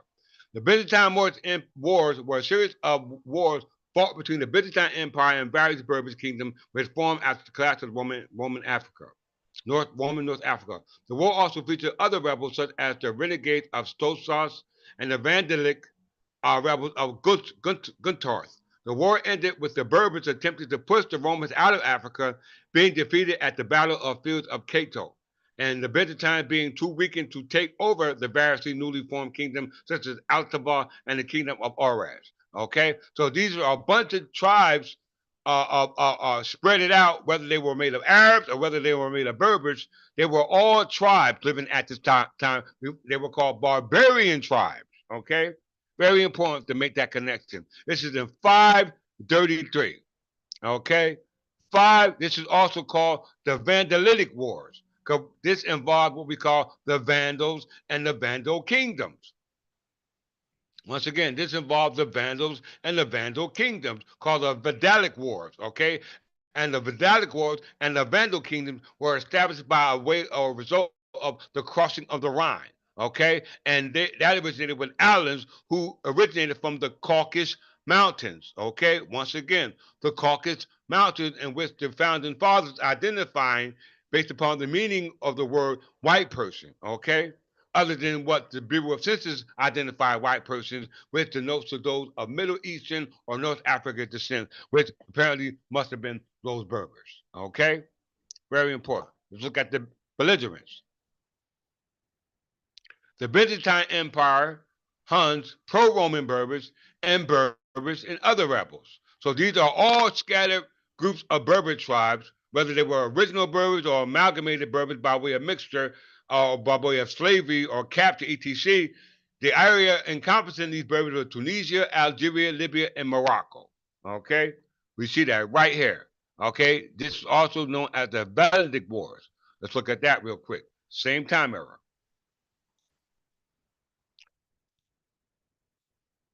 533.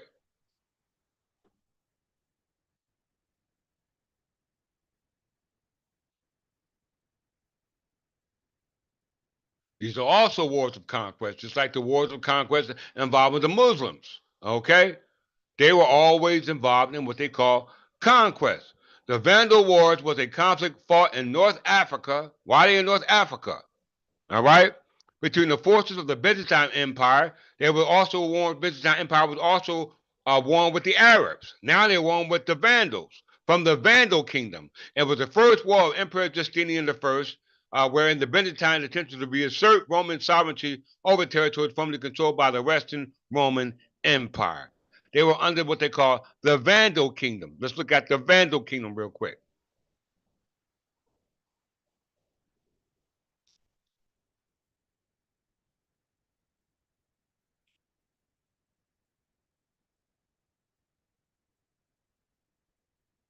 The Vandal kingdoms was a confederation of Vandals and Alans, which were barbarian kingdoms established under Genseric of Vandalic warlords. It ruled parts of North Africa and the Mediterranean for 99 years from 435 to 534.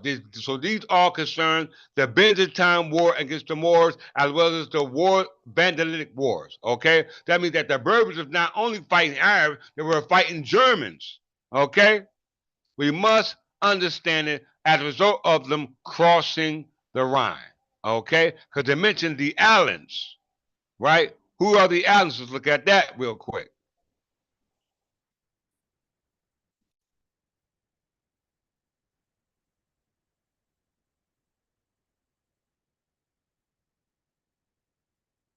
Alans. Alans were ancient medieval Iranic nomadic pastoral people who migrated to what today is known as North Caucasus. Caucasus. If I'm pronouncing wrong, please forgive me. All right. While some continued on to Europe and later North Africa. Okay? Very, very important that we make that connection. This resulted from crossing the Rhine. Upon the Hunnic defeat of the Goths of the Pontic Steppe around 375 Turk era, many of the islands migrated westward along with various Germanic tribes. They crossed the Rhine in 406 along with the Vandals and Suebe and settled in Orleans and Valence. Okay, that so with that, let's go to crossing the Rhine. Look at that.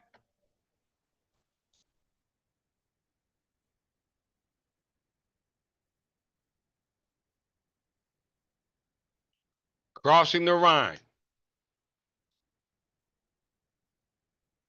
Crossing the Rhine by a mixed group of barbarians which included Vandals, Alans, Suebes, and traditionally considered to have occurred on the last day of the year 406. In the year 406, the crossing transgressed one of the late Roman Empire's most secure limits or boundaries. As such, it had been considered a climatic movement and the decline of the empire. Okay? So as a result of crossing the Rhine, we get into those other types of barbarians, such as Vandals and Andals, which originated or associated with what we call the Caucasus Mountains. Okay? With the citizenship of those founding fathers were inclined to associate themselves was based upon the demographics of the citizenship of where they originated from. Okay? Very important because it's needed to identify your group. All right. So we see that the Byzantine Moorish Wars and the Vandalic Wars all occurred at the same time, 533 AD. Okay? 533 AD. Very important dates.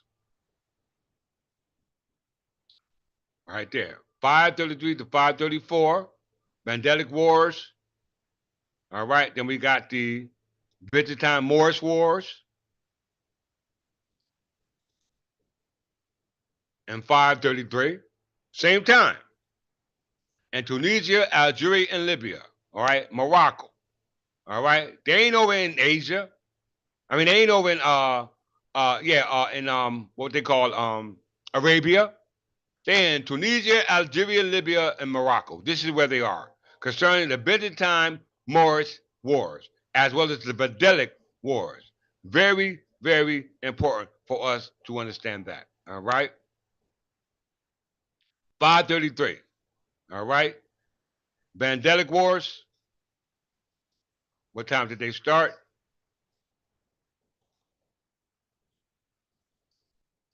533. Okay, and who were in those wars? Those Berbers. Those Byzantine Hispanios Visigoths Berbers. Okay, very important. Let's look at that real quick. Muslim conquest of the Maghreb.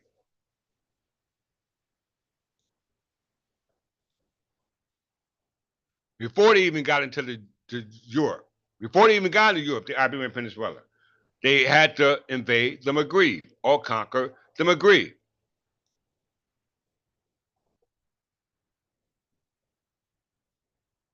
Various Berber tribes. We already went through that. So that's very important because we know the Berber tribes were inhabited an area called what? The Maghreb. Let's look at the Maghreb before we move further. This is North Africa we're talking about.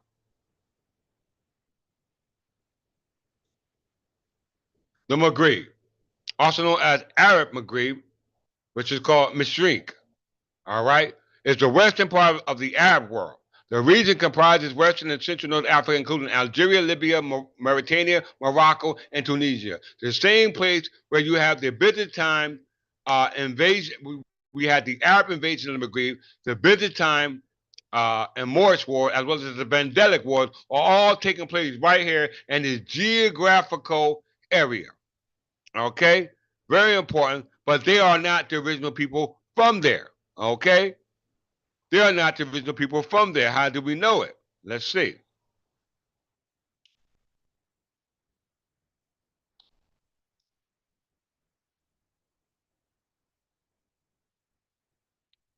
Since the Maghreb is usually defined as encompassing much of the northern part of Africa, including a large portion of the Sahara Desert, but excluding Egypt and the Sudan, which are considered the location located in the Mashri, the eastern part of the Arab world. Okay? The eastern part of the Arab world. Let's look at the Mashri real quick, since we're looking at the Maghreb. Because this is what the Arab called it.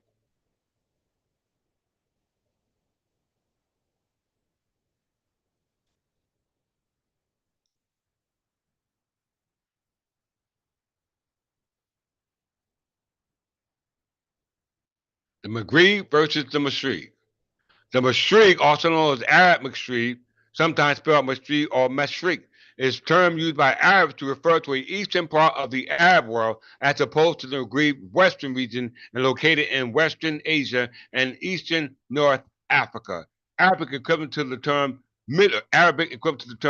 Middle Eastern. So we understand that North Africa and Middle Eastern is called the Mina. Okay, Mina meaning North African and Middle Eastern, geographically speaking, and demographically speaking. Okay, and we understand that the Arabs call it one thing, but the original people call it another, because we know we had a Byzantine Moorish War, okay, as well as the other wars called the Byzantine Vandalic Wars, okay, all on the territory in which, according to the 1911 Encyclopedia Britannica, clearly says that no matter what they call it, we call it the land of the Berbers. Let's just prove it real quick.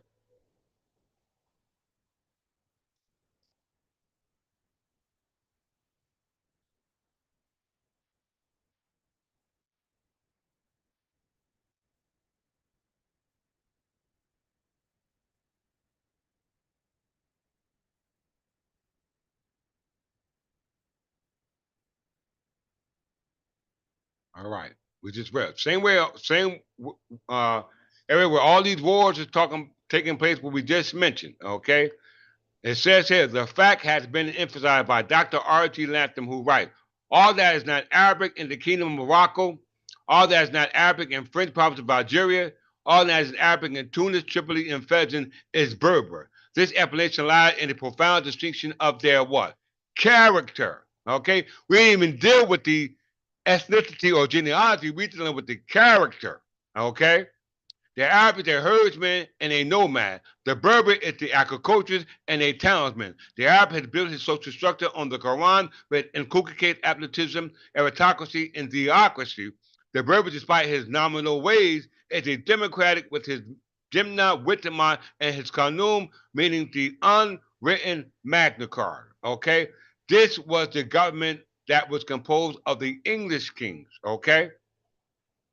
Of the English kings under Wittenmont or Witten.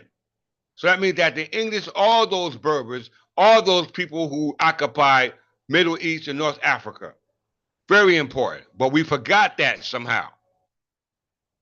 How did we forget who we were? All right, very important. Let's see.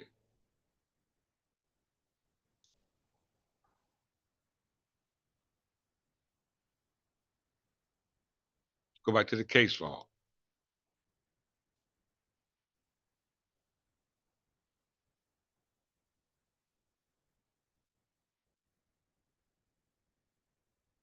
And Ray Ahmad Hassan.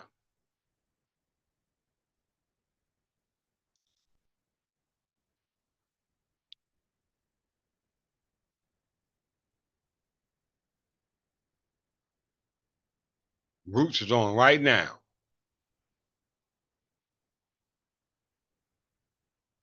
I think that's Roots.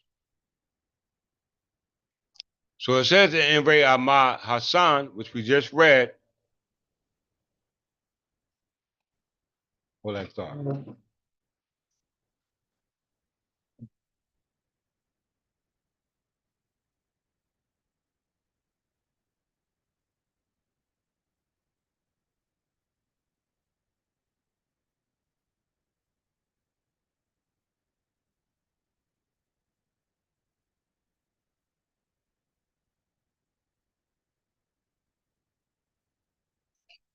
Where's the court at?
says here, it says here in Ray Ahmad Hassan, which we just reviewed this case,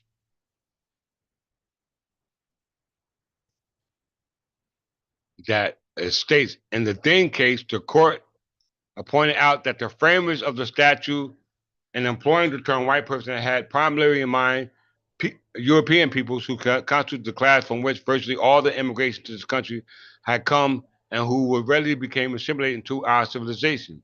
Accordingly, held that the petitioner therein is a high Hindu, i.e., Asian, who claims to be a Caucasian race from a scientific classification based upon remote ancestry was not eligible for citizenship because that's not how they were in determining uh, the right of citizenship.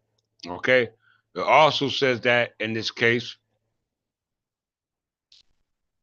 the approach that must be taken was based upon the meaning and interpretation of the enactment of the legislation. It says summarized approach which must be followed in deciding whether the particular person applying for citizenship is a white person within the meaning of the statute as interpreted by the Supreme Court. It is necessary to determine first the particular group of racial subdivision to which the individual belongs. And practical effects, proof of this fact is a matter of genealogy. An individual who presents an aberration from the color of skin of a group of which he is a member of, such as the light-skinned Chinese or Japanese or dark-skinned Anglo-Saxon, does not thereby acquire a different status under an act from other members of his group. So as you can see, as it said in Oswald, what was it, Oswald, and Oswald says the same thing. Where's that? It says manifestly,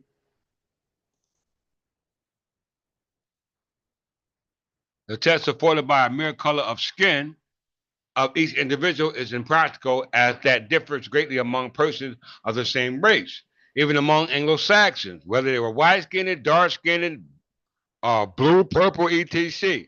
You must still meet the requirement of qualifying as ethnology or genealogy test. You must satisfy that, and that can only be done by just sanguinis, proving that you are in fact of the blood, of the bloodline.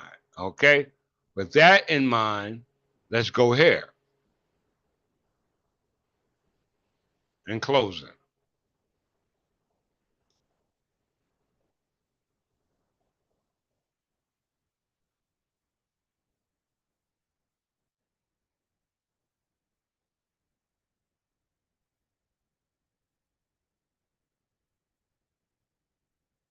New Jersey Revised Statute, Title 52.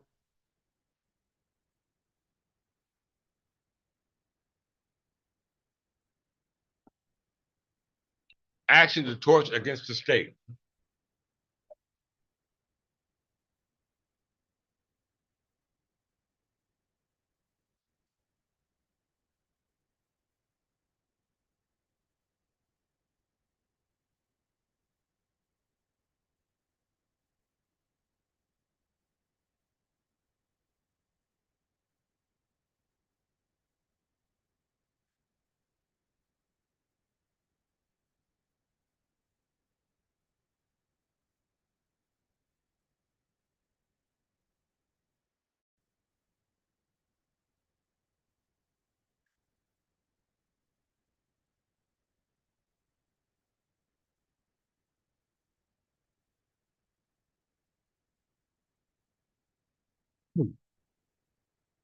We know that New Jersey's government is a temporary government or provisionary government because it's subject to Title 52, right?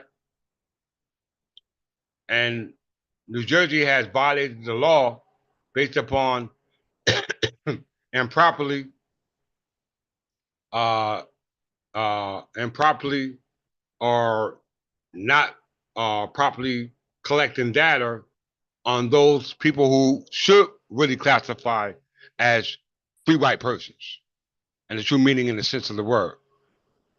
It says actions or torts against the state, except for actions founded upon the Constitution of the state or the United States or an express provision of the statutory law of the state, no action shall be instituted or continued against the state or any department or agency thereof for recovery of money damages based on the torts where the cause of action occurs prior to July 4th, July 1st, 1972.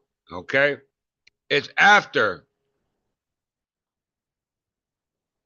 July 1st, 1972. So now you can bring action on torts against the state for violation of either the state constitution, United States Constitution, or any other provision as required by statutory law of any state.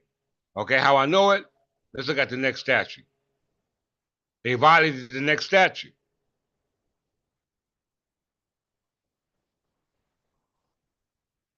They violated the very statute concerning demographic data collection and separate categories tabulation.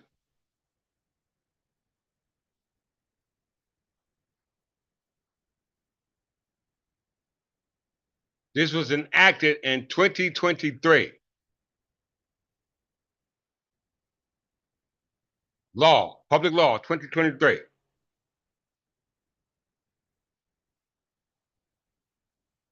And closing. And I'm only concerned with Middle East or North African who classify not based upon the color of skin, but based upon the ethnicity and genetic origin of our paternal and maternal ancestry by blood. Okay? Not because we want to be accepted as the group, but because we are the group. Okay? So demographic data collection, separate collection based upon the demographics collected on different demographics of people in that society. Okay?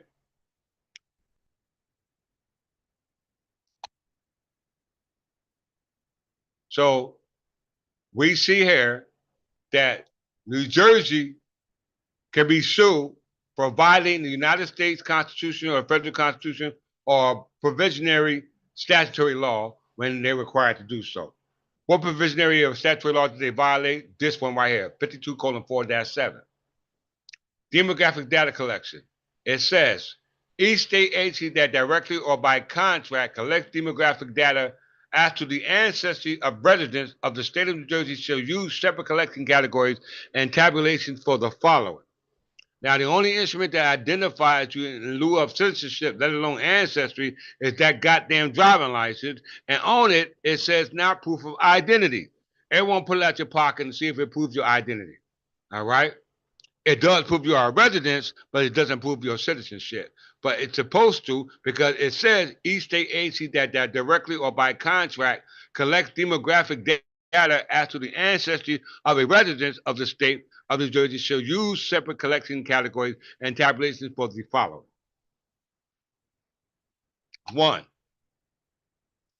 each major Asian group. Now we know the Asians classified based upon the National Act of 1790. It says the Asian group included but not limited to Chinese, Japanese, Filipino, Korean, Vietnamese, Asian Indians, Latinian, Cambodians, Bangladesh, Hong Kong, Indonesian, Malaysian, Pakistani, Sri Lankans, Taiwanese, Nepalese, Burmese, Tibetan, and Thai. These are considered Asian part of the Asian group based upon demographic data collection.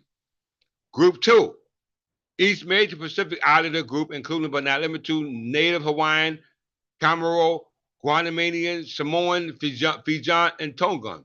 Those are considered in group concerning Pacific Islanders.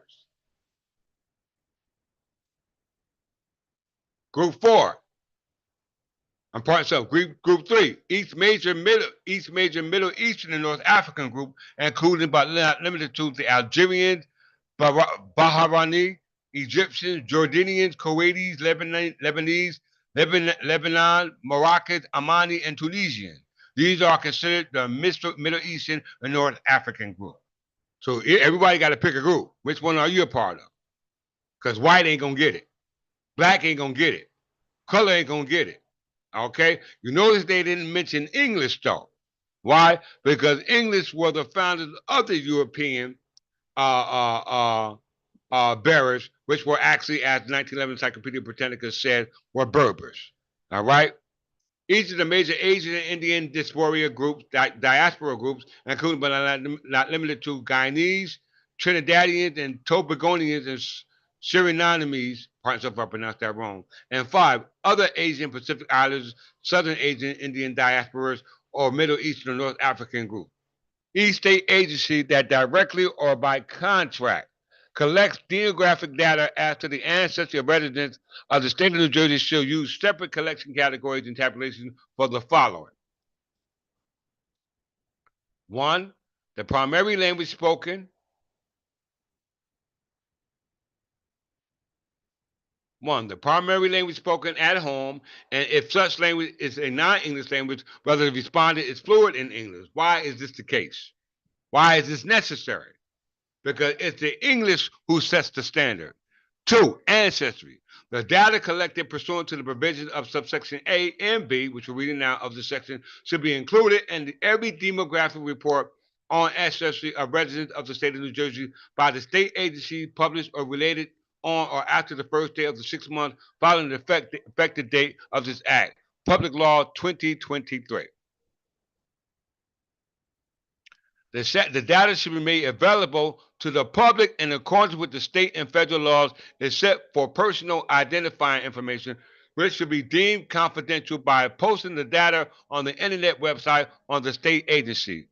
Most important part of this right here. State agencies may continue, but not this one yet. State agencies may continue to collect and report demographic data in the form that the data was submitted if the data was collected under either of the following circumstances.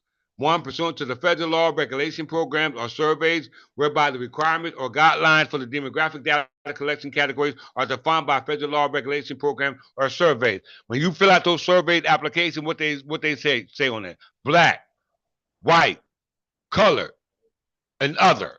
Where's the demographic information that's supposed to be on it other than what they have on it? Two, demographic data collected by other entities, including third-party entity administered surveys not solely funded by the state agency. And E, each state agency may update its data collection and reporting practices as needed in response to changes made to the American Community Survey published by the United States Census Bureau concerning what? MENA, Middle Eastern and North African descendants, as used in this section. Ancestry means the respondent's self-identification of the respondent's origin of descent, roots, heritage, or place where the respondents or respondent's parents or ancestors were born. That ain't just soul, brothers and sisters. That's just Sanguinis. It's right here in the statute. Okay? And those who were supposed to collect that ancestry information are the state agencies, meaning any agency in the executive branch of the state government, including but not limited to any department, board, bureau, commission, division, office, council, or instrumentality thereof, or independent agency, public authority, or public benefit corporation, or any state college or public institution of higher education. Why is this information being hidden by the very agencies that are supposed to be providing you with this demographic data collection of your ancestry? If everyone agrees with what I'm saying, please give me a thumbs up in the chat line as I go to the next section.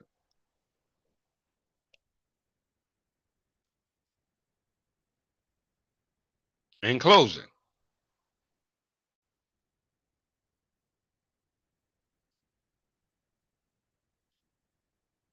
finding in declarations. In spite of what we just read in today's lesson, if you remember what we read in today's lesson, then what I'm reading to you in verbatim in the statute should apply based upon today's lesson concerning everyone except those who now are part of MENA, meaning Middle Eastern and North African descent. Okay?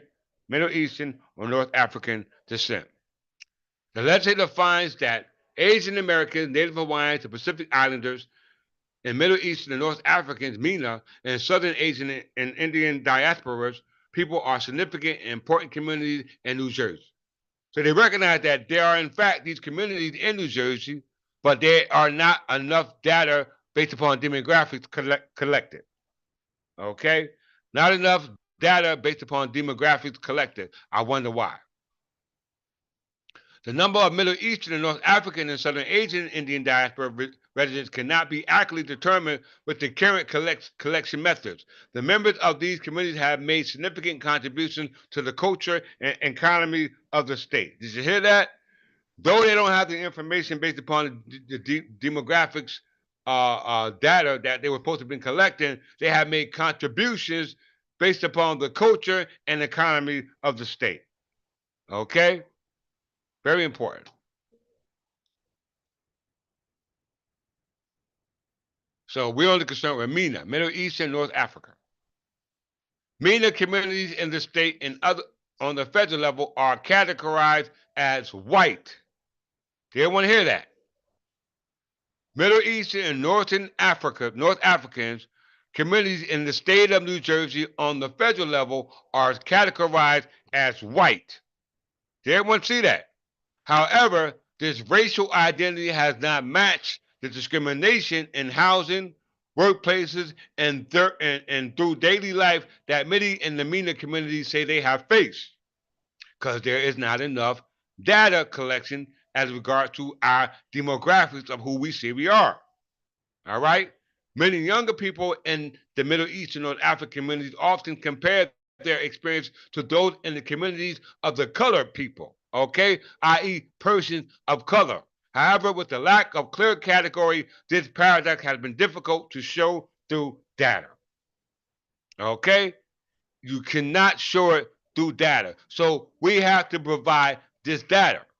This data is provided on the public record because we have the right to examine the public record. But if you don't have this data on the public record and they're not collecting the data as the statute says in New Jersey or anywhere else for that matter, then you are in a world of trouble. Okay?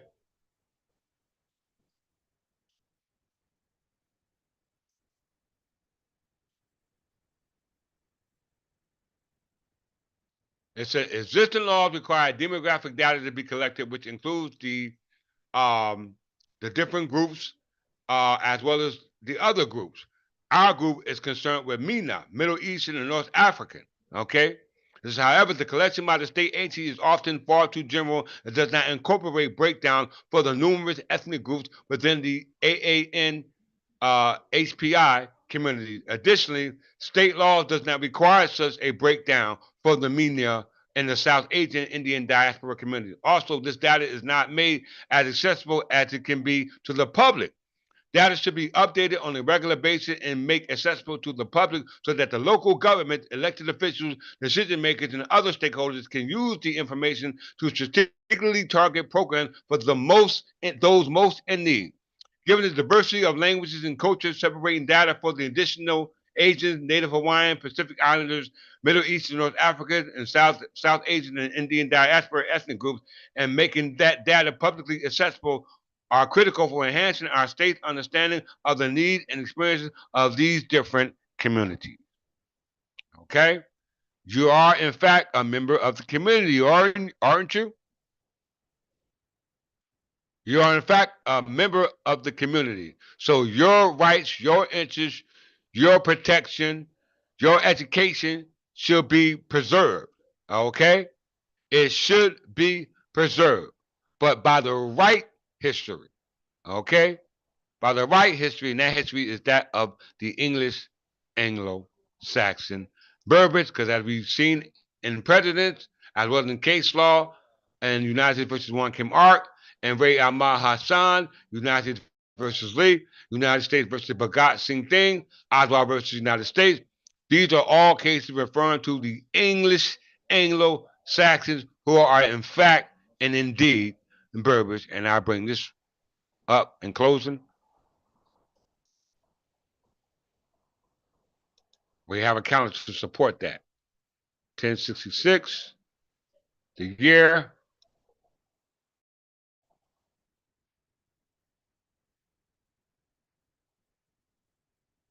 While I'm putting this up, are there any questions in regards to demographics concerning citizenship versus just Saw versus just Sanguinis? Are there any questions concerning today's lesson? If so, please ask them now. 1066, as you can see, you have a Berber calendar and an English calendar. The English reading year don't start till William the Conqueror invades England. Prior to that, those in England were using the Berber calendar. which today is 2976. But if you're not using that calendar, then today will be 2025. And with that, I digress. All right. Please understand how important your demographics are to understanding your rights and protection as a citizen or subject as identified by the United States versus Juan Kim Art. Okay? You must understand proper demographics. Okay? You must understand proper demographics. Demography. All right? Demography. Demos meaning people in society, and graphy meaning writing, depiction, graph, etc. Okay? Very important. So I'm glad everyone was able to be here today to hope you enjoyed today's lesson. Are there any questions from the viewers? Are there any questions concerning demography and citizenship? Because demography and citizenship is determined by the 14th Amendment as stated in United States versus One Kim Art. And in that case, will show you not just who you are as a citizen and who that you're subject to, but the inheritance that is reserved for you by who you are subject to. And that will only be the king who I represent. Okay? Like, share, and subscribe. Donate if you will to Clifford Jefferson L of the Third to English Church of England. And with that, I'm going to digress. I make sure that everyone leaves a comment as well as leave something on the chat line about what you learned about today's lesson. And I hope you see you in the next one. So with that, I'm going to greet you as I always greet you in peace and love. Peace.